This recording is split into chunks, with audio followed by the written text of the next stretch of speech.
truth, and the life.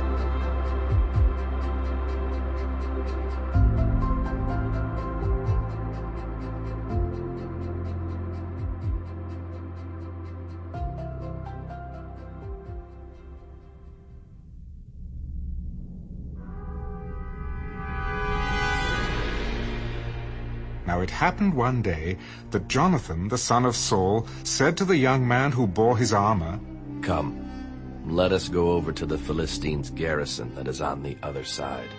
But he did not tell his father. And Saul was sitting in the outskirts of Gibeah, under a pomegranate tree, which is in Migron. The people who were with him were about 600 men. Ahijah, the son of Ahitub, Ichabod's brother, the son of Phinehas, the son of Eli, the Lord's priest in Shiloh, was wearing an ephod. But the people did not know that Jonathan had gone. Between the passes by which Jonathan sought to go over to the Philistines' garrison, there was a sharp rock on one side and a sharp rock on the other side. And the name of one was Bozez, and the name of the other Seneh. The front of one faced northward, opposite Michmash, and the other southward, opposite Gibeah. Then Jonathan said to the young man who bore his armor, "Come, let us go over to the garrison of these uncircumcised.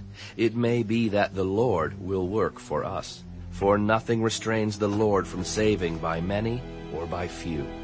So his armor-bearer said to him, "Do all that is in your heart. Go then. Here I am with you, according to your heart." "Very well. Let us cross over to these men, and we will show ourselves to them. If they say thus to us, 'Wait until we come to you,' then we will stand still in our place and not go up to them. But if they say thus, 'Come up to us,' then we will go up, for the Lord has delivered them into our hand, and this will be a sign to us." So both of them showed themselves to the garrison of the Philistines. And the Philistines said, "Look, the Hebrews are coming out of the holes where they have hidden." Then the men of the garrison called to Jonathan and his armor-bearer. "Come up to us, and we will show you something." Jonathan said to his armor-bearer, "Come up after me, for the Lord has delivered them into the hand of Israel." And Jonathan climbed up on his hands and knees with his armor-bearer after him, and they fell before Jonathan. And as he came after him, his armor-bearer killed him. That first slaughter which Jonathan and his armor-bearer made was about 20 men, within about half an acre of land. And there was a trembling in the camp, in the field, and among all the people. The garrison and the raiders also trembled, and the earth quaked, so that it was a very great trembling. Now the watchmen of Saul in Gibeah of Benjamin looked, and there was the multitude melting away, and they went here and there. Then Saul said to the people who were with him, "Now call the roll and see who has gone from us." And when they had called the roll, surprisingly, Jonathan and his armor-bearer were not there. And Saul said to Ahijah, "Bring the ark of God here." For at that time the ark of God was with the children of Israel. Now it happened, while Saul talked to the priest, that the noise which was in the camp of the Philistines continued to increase. So Saul said to the priest, "Withdraw your hand." Then Saul and all the people who were with him assembled, and they went to the battle. And indeed every man's sword was against his neighbor, and there was very great confusion. Moreover, the Hebrews who were with the Philistines before that time, who went up with them into the camp from the surrounding country, they also joined the Israelites who were with Saul and Jonathan. Likewise all the men of Israel who had hidden in the mountains of Ephraim, when they heard that the Philistines fled, they also followed hard after them in the battle. So the Lord saved Israel that day, and the battle shifted to Beth-aven. And the men of Israel were distressed that day, for Saul had placed the people under oath, saying, "Cursed is the man who eats any food until evening, before I have taken vengeance on my enemies. So none of the people tasted food. Now all the people of the land came to a forest, and there was honey on the ground. And when the people had come into the woods, there was the honey dripping. But no one put his hand to his mouth, for the people feared the oath. But Jonathan had not heard his father charge the people with the oath. Therefore he stretched out the end of the rod that was in his hand and dipped it in a honeycomb, and put his hand to his mouth. And his countenance brightened. Then one of the people said, Your father strictly charged the people with an oath, saying, Cursed is the man who eats food this day. And the people were faint. But Jonathan said, My father has troubled the land. Look now, how my countenance has brightened because I tasted a little of this honey. How much better if the people had eaten freely today of the spoil of their enemies which they found. For now, would there not have been a much greater slaughter among the Philistines? Now they had driven back the Philistines that day from Michmash to Ajalon.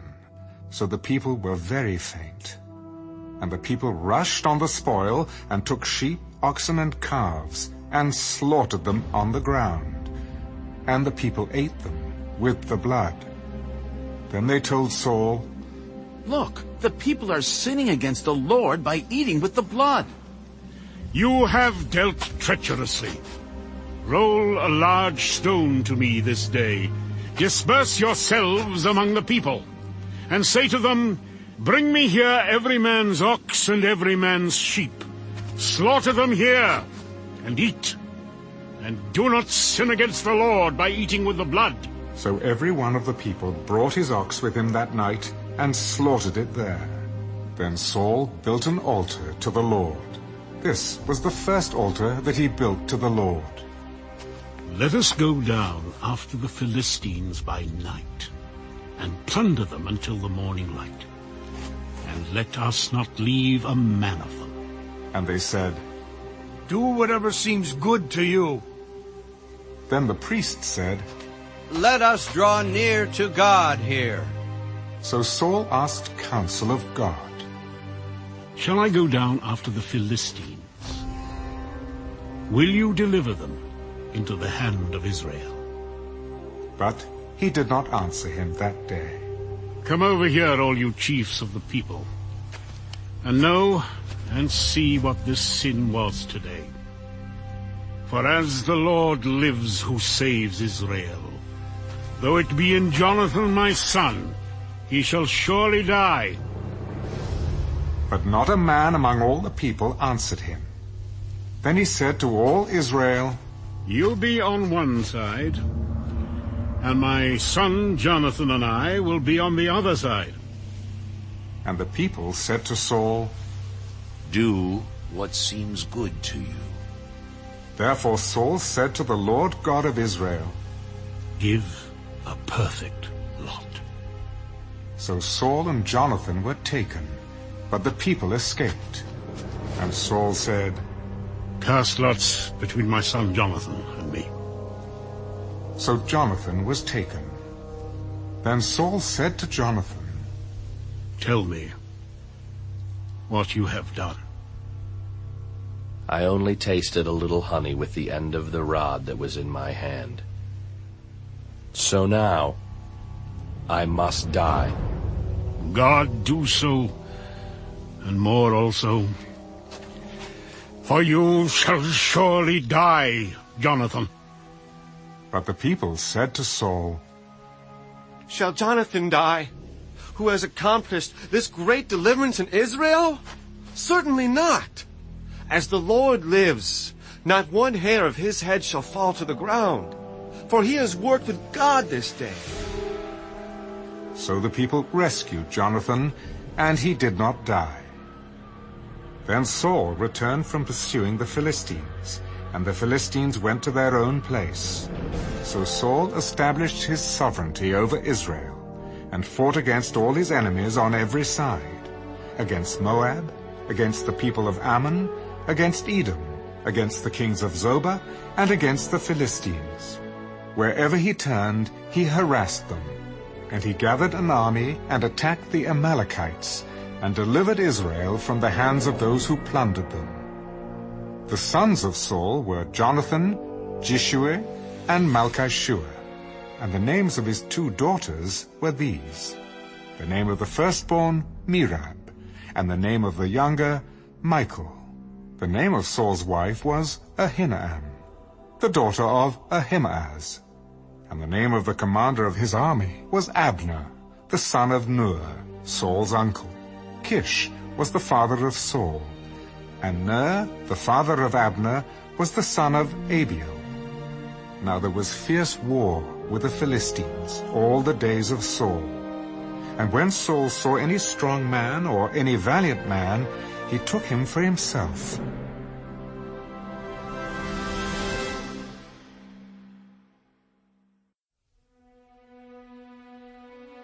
Samuel also said to Saul, "The Lord sent me to anoint you king over his people, over Israel. Now therefore, heed the voice of the words of the Lord. Thus says the Lord of hosts, I will punish Amalek for what he did to Israel, how he ambushed him on the way when he came up from Egypt. Now go and attack Amalek, and utterly destroy all that they have, and do not spare them, but kill both man and woman, infant and nursing child, ox and sheep, camel and donkey." So Saul gathered the people together and numbered them in Telaim, 200,000 foot soldiers and 10,000 men of Judah. And Saul came to the city of Amalek and lay in wait in the valley. Then Saul said to the Kenites, "Go, depart, get down from among the Amalekites, lest I destroy you with them.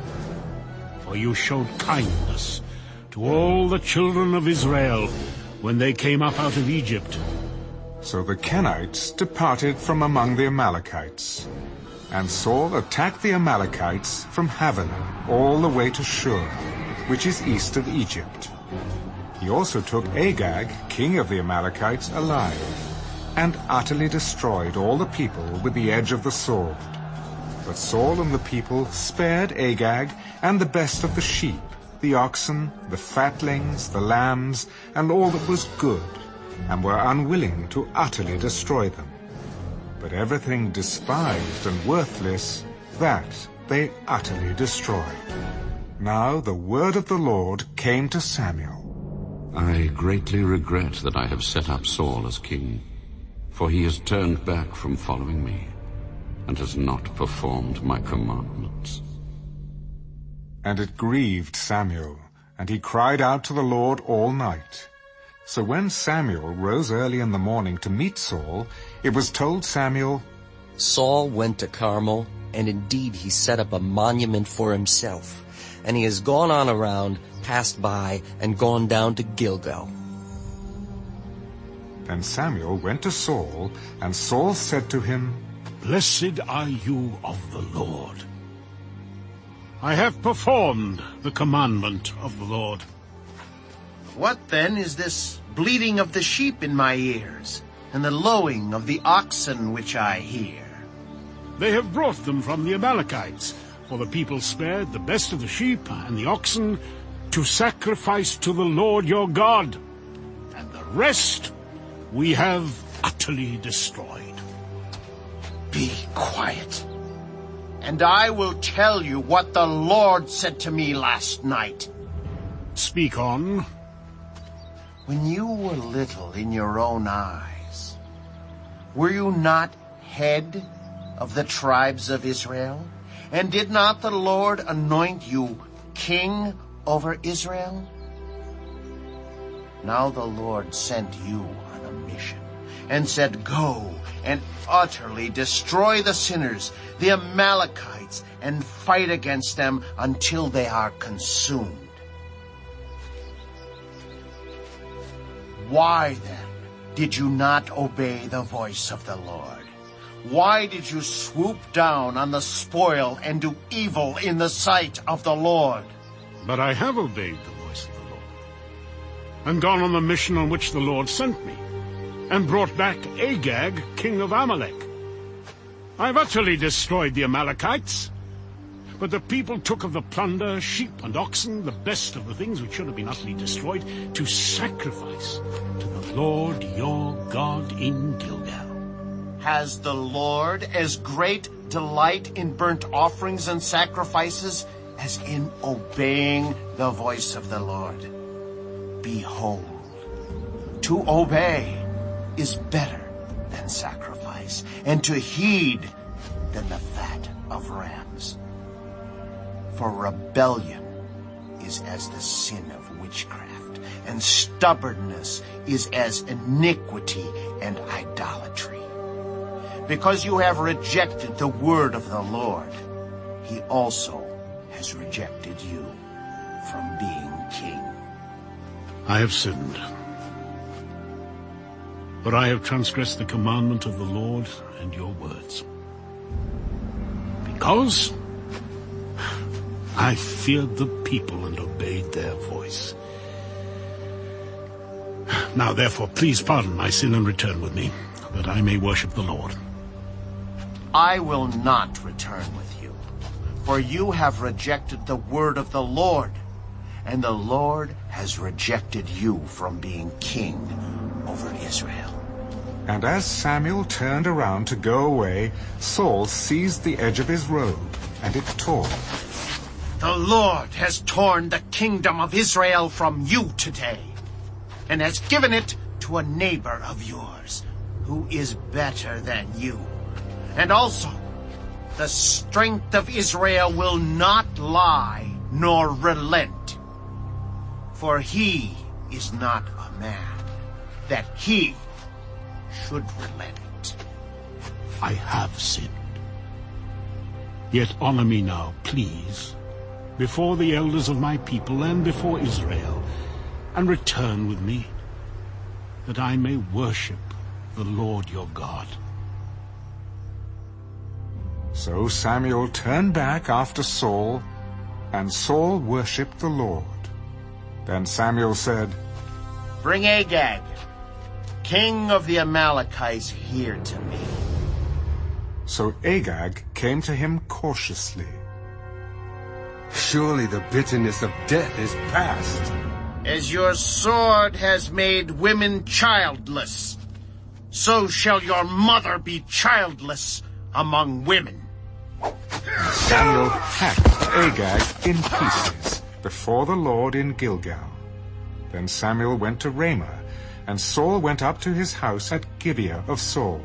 And Samuel went no more to see Saul until the day of his death. Nevertheless, Samuel mourned for Saul, and the Lord regretted that he had made Saul king over Israel.